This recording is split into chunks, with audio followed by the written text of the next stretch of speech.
Makakatipid ka na, mapapadali ka at napakasarap pa ng dessert na ito.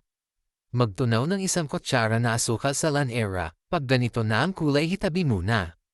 Gagamit tayo ng 3 piraso na itlog, 1 kutsaritang vanilla essence, kalahati cup na asukal at 1 cup na evaporated milk.